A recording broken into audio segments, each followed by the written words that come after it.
con el doctor Cáceres y la doctora que dice que se acuerda de mí, espero que bien. Van a presentarlos, va a presentar a los compañeros y el caso y ya largamos.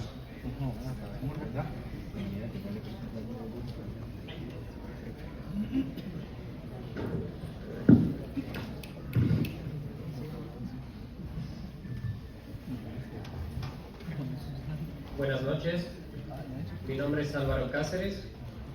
En esta ocasión les voy a presentar el caso de una CB de etiología inusual con mis coautores y coordinadores, el doctor Leo Rodríguez, como ya lo presentaron, y la doctora Gabriela Pase, y María Ana Cagnoli, la doctora Lorena Ballinay, el doctor Sebastián Cherny, la doctora Sofía Maniel y la doctora Jan Besteño.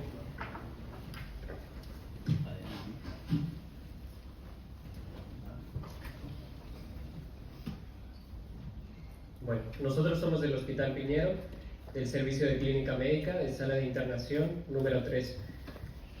Bueno, el paciente en cuestión es un masculino de 31 años, sin antecedentes patológicos ni hábitos tóxicos. Él refería que los familiares referían que masticaba coca. Es oriundo de Bolivia. Perdón.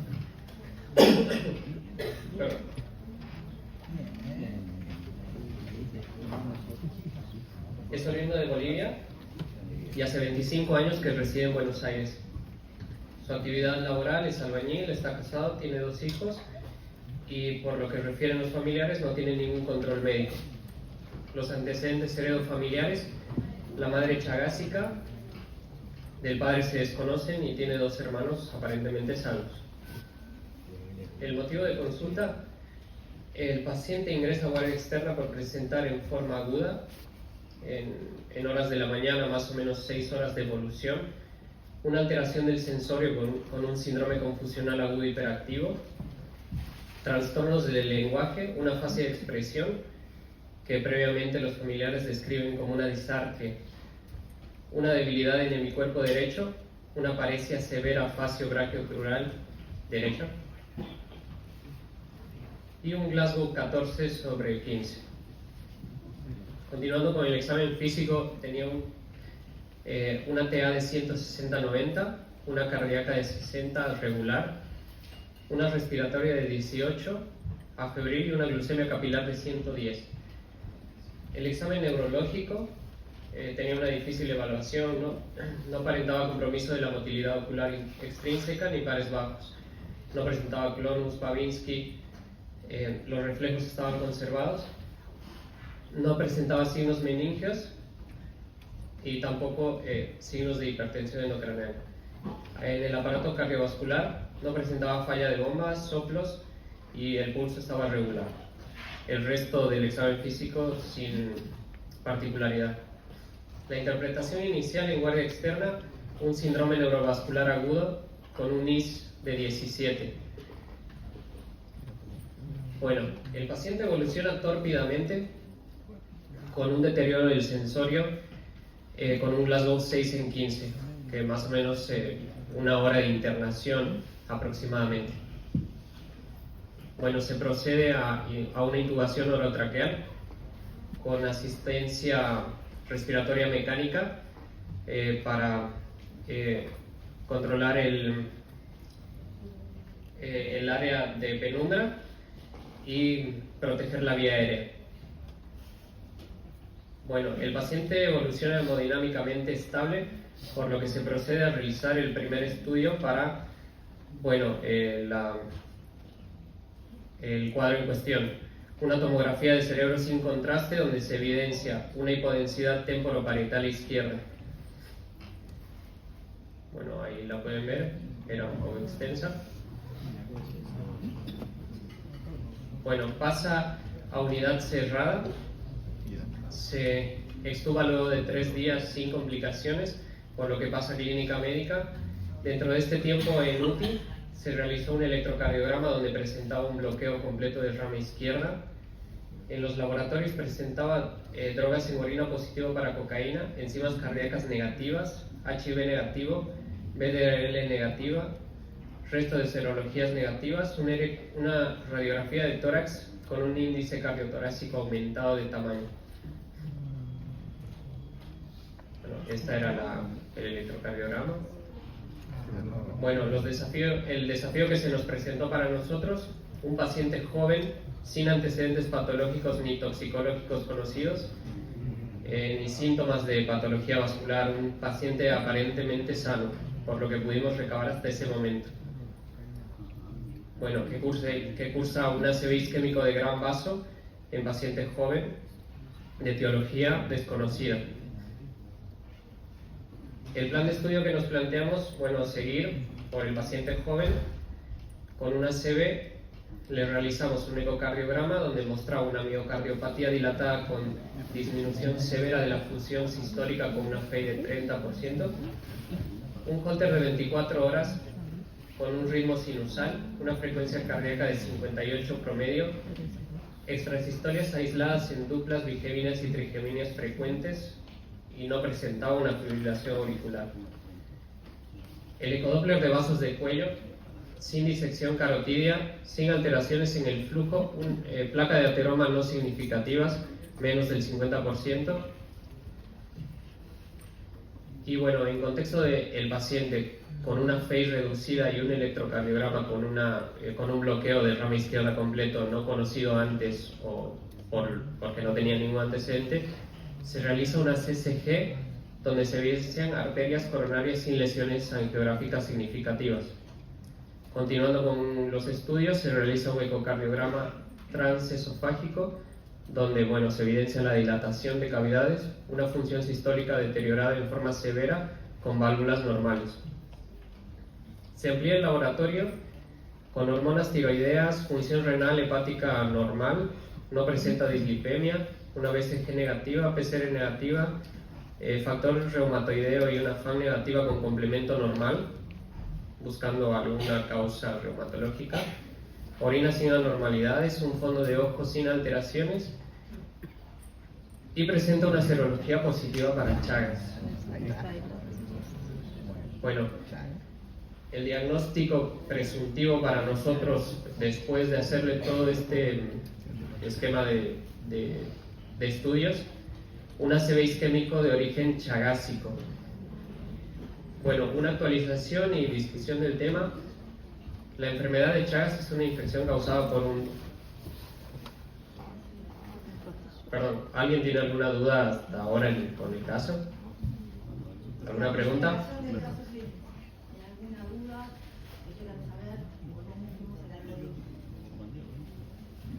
Una pregunta, ¿la paciente venía de Bolivia, el paciente, o vivía en alguna zona de nuestra? Más argentino que boliviano, hace 25 años que estaba acá y vivía acá en Cava. En Cava. En Cava, en la, todo esto, tocando el factor que en la villa 1114, ¿sí?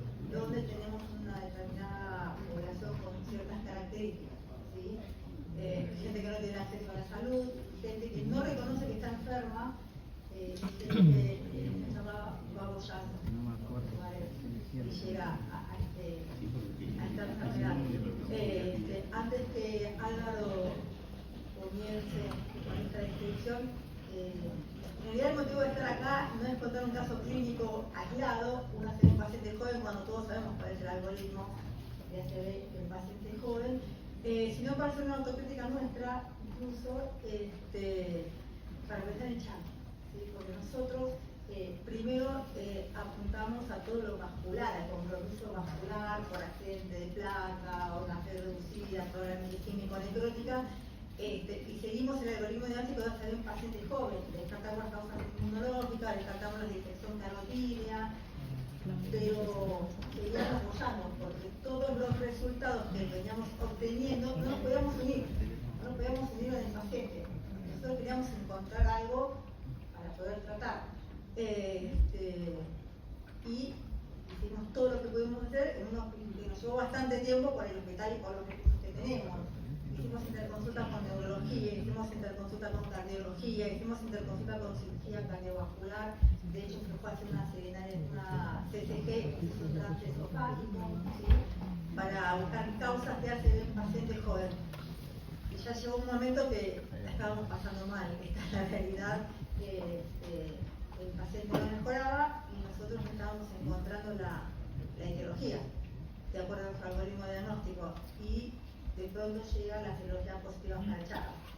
Ahí tuvimos que cambiar el chip. Esa es la realidad. Por eso presentamos este caso hoy. En la orina había cocaína. Cuando ingresa el paciente, se encuentra cocaína positiva en orina, ¿sí? Entonces, nosotros ahí, ¿qué fuimos a hacer? Es un consumidor de cocaína, por el paciente, le preguntábamos, el paciente tenía falta de expresión, no de comprendimos, o sea, estaba desesperado en nuestras preguntas porque le preguntábamos muchas veces lo mismo porque no nos cerraba. Cuando hablábamos con toxicología, el coqueo, ¿sí? Puede, que es lo que hace el paciente, puede dar cocaína positiva en orina, más no tiene compromiso sistémico, o sea, no es una causa de La hacer cocaína en orina puede estar positiva y que refleja la aspiración de cocaína en la última semana. Yo por aspirar no sé qué dosis para que siga estando positiva por eso, puedo hacer un vaso espacio y tener una cerebral. Sí, seguro. Como así también una miocardiopatía. Bueno, eso nos costó poder definir que era surgido nada más porque el paciente estaba fácil, comprendía pero estaba fácil y ya lo estábamos volviendo loco, porque ya llegó un momento que todos lo queríamos tratar de mentiroso, pues. Hasta que vino la esposa y sí, era verdad, tenía coqueo nada más y por eso hicimos intervenir a toxicología. Sí tiene cocaína en orina, el coqueo da cocaína en orina positivo, más no tiene compromiso, no tenía compromiso sistémico. Doctora, te quería preguntar algo.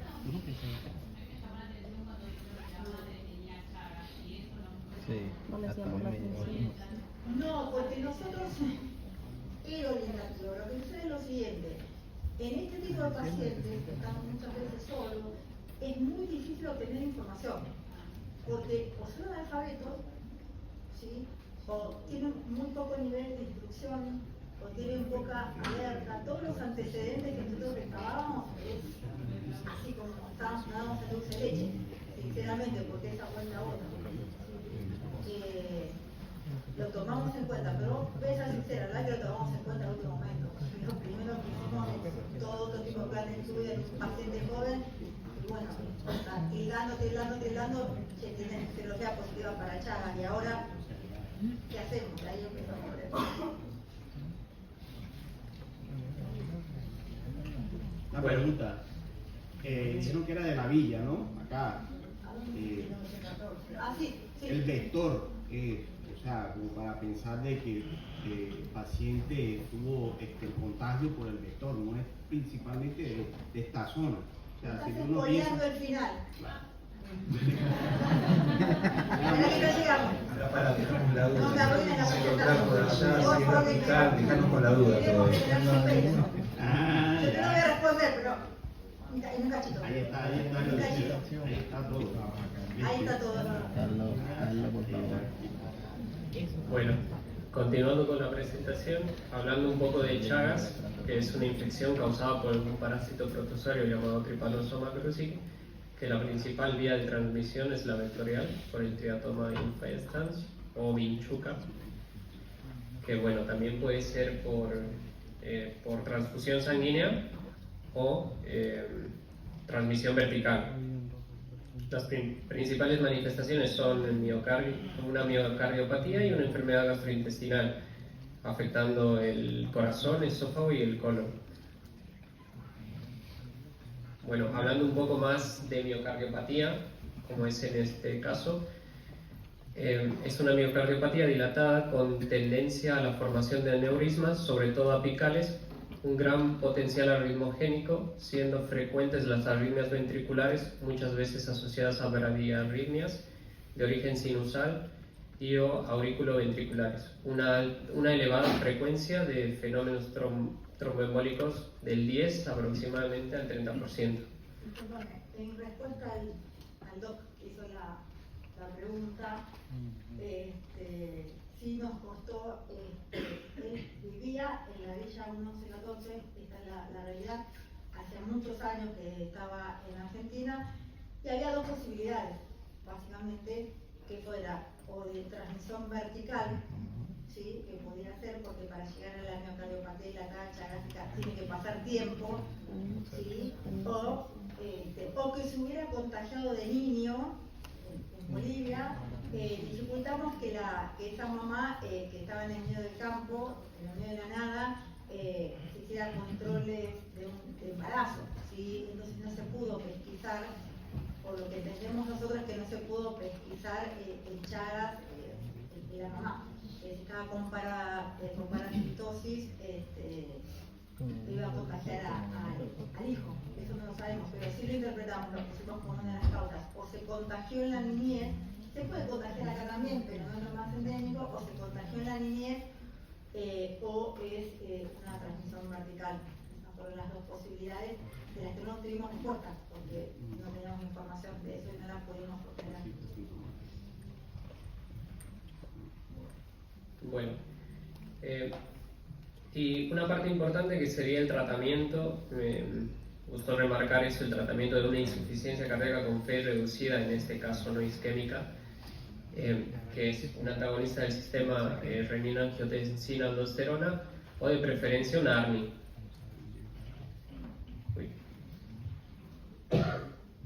Bueno, betabloqueantes, antagonista del receptor de mineralocorticoides y un inhibidor del cotransportador de sodio glucosa 2 o los SGLT2, que bueno, en este caso se tuvo que adecuar toda la medicación a un paciente sin recursos, que este es un tratamiento muy caro.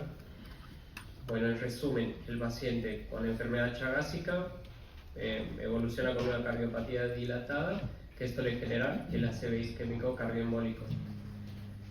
Las consideraciones finales, como decía la doctora, la verdad, remarca que en este paciente a lo largo, bueno, las complicaciones se presentan a lo largo de 10 a 30 años de la enfermedad, en este caso sería o en la infancia o de una transmisión vertical que no lo vamos a poder saber por el tema de que la madre no estaba y tampoco sabemos si se hizo algún control o no él cuando nació.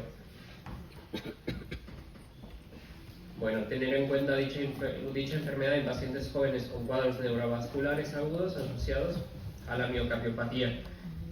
Y bueno, en este caso viendo la epidemiología del paciente y la enfermedad de Chagas, que sería la zona norte de Argentina, y bueno, él que venía de una zona endémica que sería Bolivia. Bueno, y me gustaría finalizar la presentación con una cita de Eduardo Galeano, Médicos Sin Fronteras.